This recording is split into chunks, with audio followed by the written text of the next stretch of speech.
Death is a concept we know little about.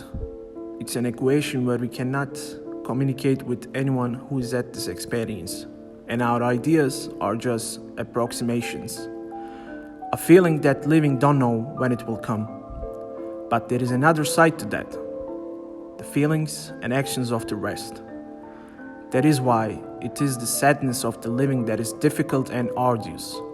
So the real issue is death for the living. There is something that people who love you after you die, and maybe even don't know you at all, do something for you.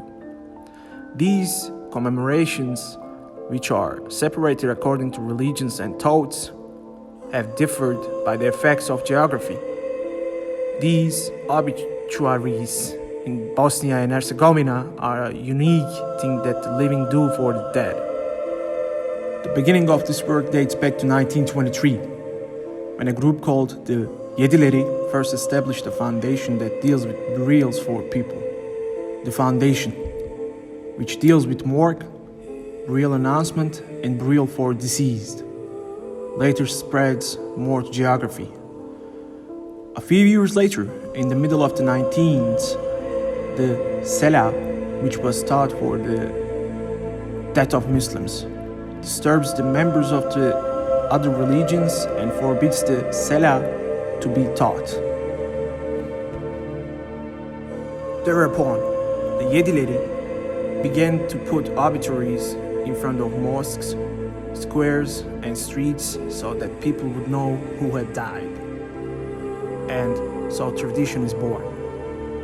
With the spread of the tradition, Bakiye, a group affiliated to Yedileri, started to provide same services by establishing its own foundation. But there are differences between these obituaries. In Yedileri obituaries, the crescent is facing right and green is also light green. But in Bakiye obituaries, the crescent is facing left and green is more of a dark green. As time passed, this tradition, which attracted the attention of even Catholics, Orthodox, and non-religious people, became a ritual for them, and carries out funerals for them under the leadership of the foundation called Pokop. Christian obituaries contain a cross and are black in color.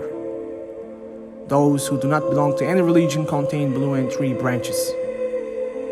This tradition, which has now become the death of ritual of the geography, blended itself with modernism and found its place in newspapers and social media and continues today.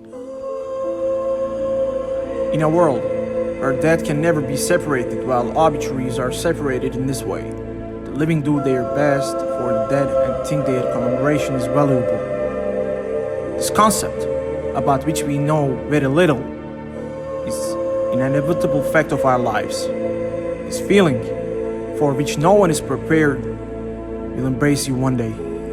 So now we are asking you, have you chosen who will put your obituary in the newspaper?